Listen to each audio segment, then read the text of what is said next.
Hey guys, welcome back to my channel.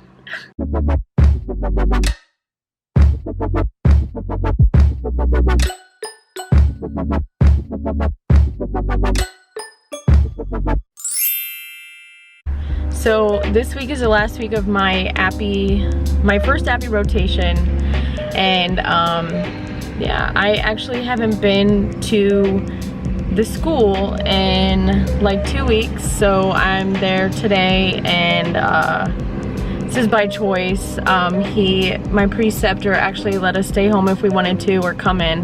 So I'm going in today because I have to do a couple things. I have to drop off a couple things to professor and then like the accounting office or something. So that's what I'm gonna be doing, and obviously working as well.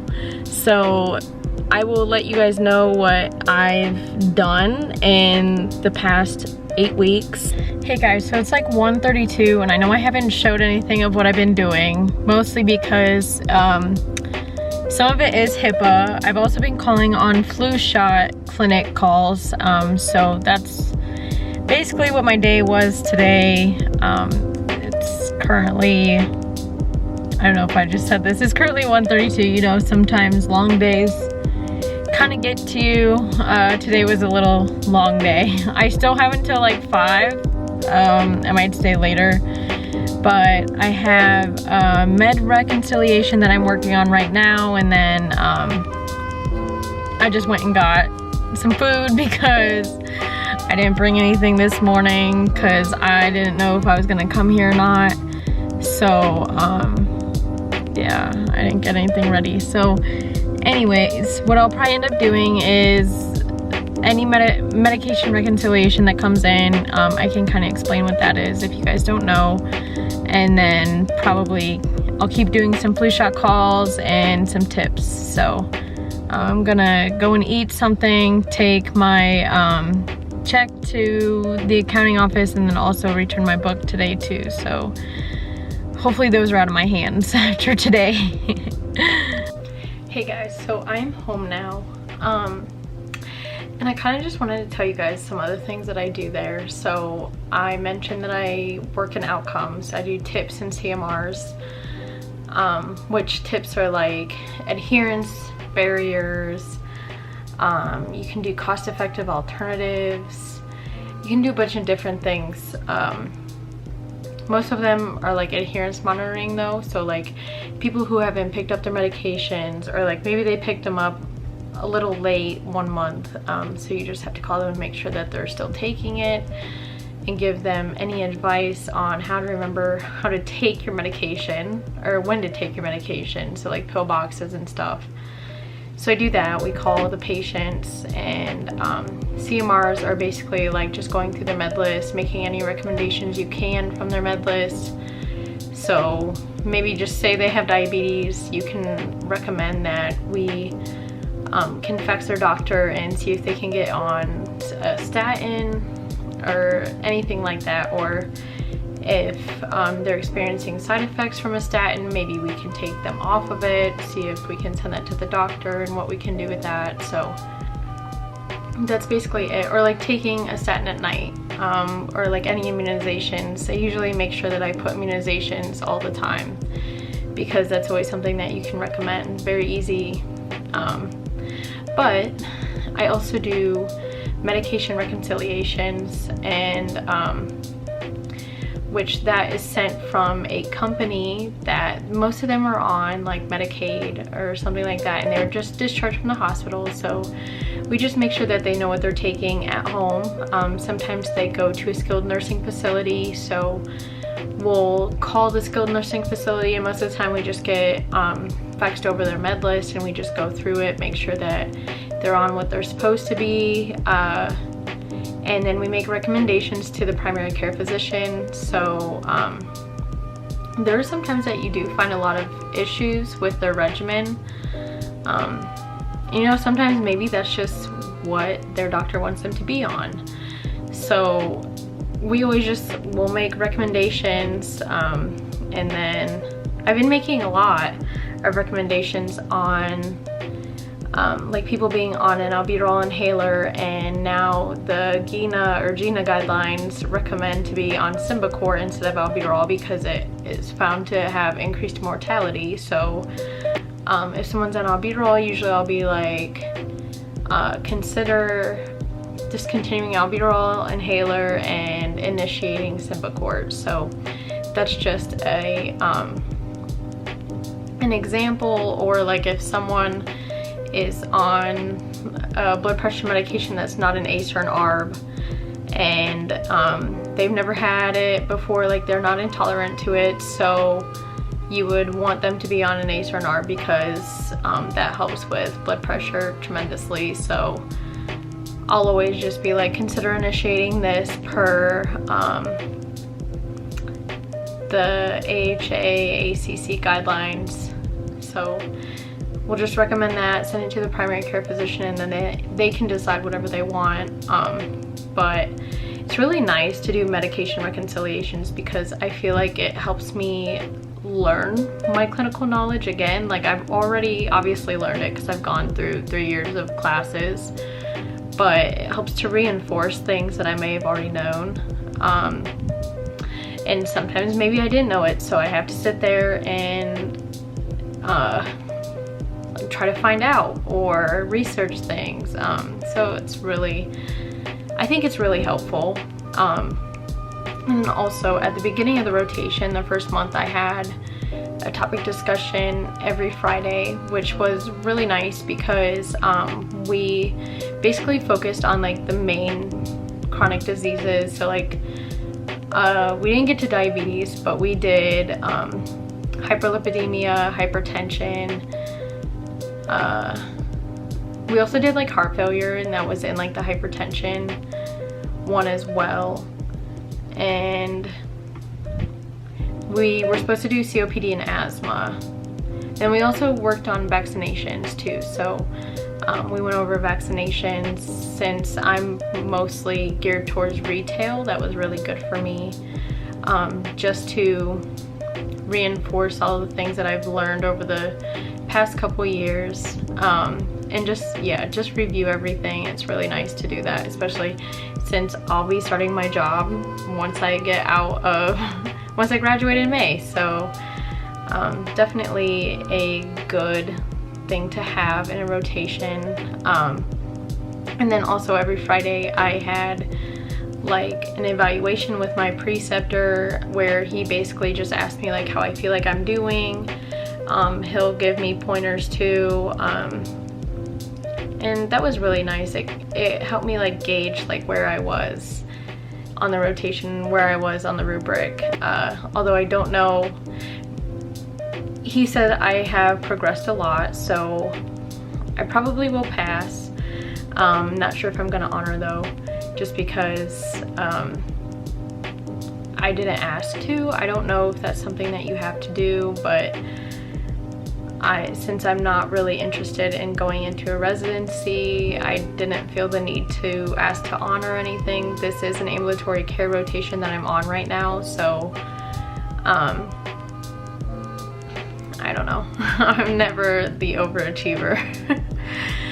But anyways, so I also attend meetings with my preceptor over Zoom. So I've gotten to sit on an admissions meeting, I've gotten to sit on an assessment meeting, and actually got to help with that assessment. So that was really, really cool to see.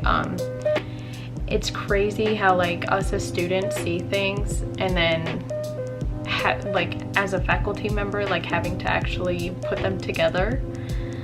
And I also have, which I'm going to explain this in an Instagram post too, but so the assessment that I was working on this rotation, I will be with a preceptor in October, November when they're doing this assignment, so I may be able to help grade on this assignment. So I feel like it's full circle because I sat there and worked on things with my preceptor and other people on the committee that makes that assignment.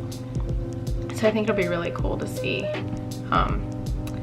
Although I know the assignment is very, very stressful, so I'm not sure if I want to experience the secondhand anxiety that I know I felt, but whatever. That's just pharmacy school for you, right? So then I've done a bunch of different projects. Like I had to make a flyer for some of the meetings that my preceptor was going to be in with some of his other people. They were for like scholarship days, so like that's like research for faculty, and I will show you guys that right now too, which it was actually really nice because I use canva.com. If you ever have to make anything like that, that is a huge help. It helps you like with layouts and everything. I had to make a flyer for the flu shot clinics too, so that was this. If you can see it, it might be backwards, but you get the gist. So that was my first flyer, and then this is my second flyer. There you can kind of see it. I'll scroll up. So yeah, that was for their scholarship days, and there they just kind of talk about like their different research opportunities and what they're researching, how to publish an article, all that. I didn't get to sit in on any of that, so that's fine. But I've gotten to sit on a bunch of different meetings, which is really cool to see like what my preceptor does. They're very busy. I mean, I feel like we only see professors teaching to us and that's it. So like we feel like that's all they're doing. But a lot of them are shared faculty, so they have different jobs. I mean, a lot of them work with a different hospital system, and then some of them just work full-time at Neomed. So I don't know, pretty cool to see. And I worked on other projects too. Oh, I was saying how I was making flu shot calls, so I was helping call people who would be interested in flu clinics. I also came up with things that we would have to do at flu shot clinics, so like the one that we have at Neomed every year for the students, what they'll have to do now that COVID-19 is a thing.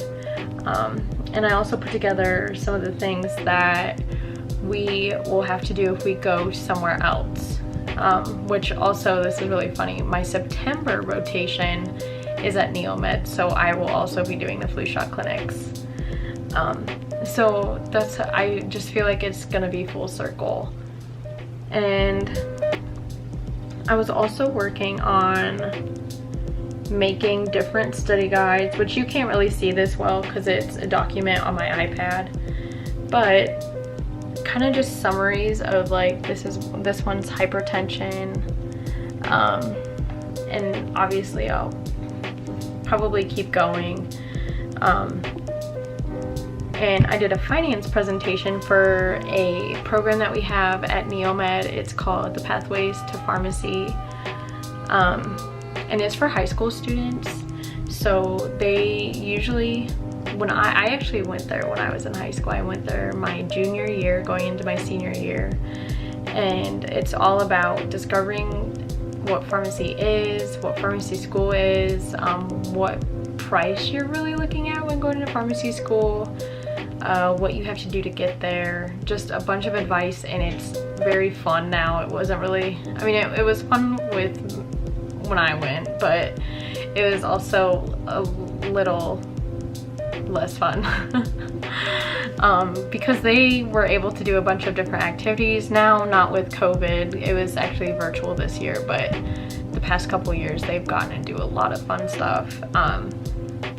And I would definitely recommend it if you are in Ohio and you're interested in pharmacy. I would definitely recommend going to Pathways to Pharmacy at Neomed. It is a summer program, so it's not during school or anything. I think there are some that are during school though, so definitely look out for that. But I got to make this presentation about finance in pharmacy and financial successes for future pharmacists. So that's what the title was, and I kind of went over like good and bad debt and tuition necessities, how much tuition is, public versus private. And obviously public is a lot cheaper. It's about $25,000 to $30,000, and private is like $45,000. So I don't know, I also broke it down into like how much loan debt you would have at a public versus a private school, and just things like that. Like, you need to think about that kind of stuff before going into pharmacy school, because if you pick a private school, you're gonna be in a lot of debt unless your parents are paying for it. Regardless, I think it actually kind of opened my mind, because like I am in a lot of debt, and I'm sure a lot of other pharmacy students are too. So being able to research stuff like that is actually really nice, even though like we have a finance elective at our school, and that's actually what my preceptor teaches. So I kind of got to use the knowledge that he taught me and also research some new things. So it was pretty nice too. And that's pretty much it. Like, yeah, those are all my projects. Oh, I was doing a workflow one too, but that one's kind of hard because the way that they're doing it now is actually really effective. So I'm having issues trying to come up with new things. I'm not very innovative, and I think that's what his goal was for me, to be innovative, and I'm just not. So I'm still researching. My last day is Friday the 31st. So, or the 30th probably. No, today's the 29th, so the 31st. You know, I never know what day it is. I gotta be honest with you. I never know what day it is. Today I was driving home and I thought it was Thursday, but it's totally Wednesday. So just one of those days. But yeah, so I feel like I've learned so much during this rotation, and I'm so glad I took it. I honestly was very nervous going into it, and yeah, I'm just very glad, and my preceptor was great, and I'm very happy with my performance during this rotation, so hopefully my grade reflects that. But if you guys have any questions, pre-pharmacy, pharmacy, anything like that, please leave it in the comments. You can find me on Instagram. My Instagram handle is MissPharmD2B, just like this handle. If you want to follow me on TikTok, it's MissPharmD2B as well. I hope you guys have a great night. Thanks for watching.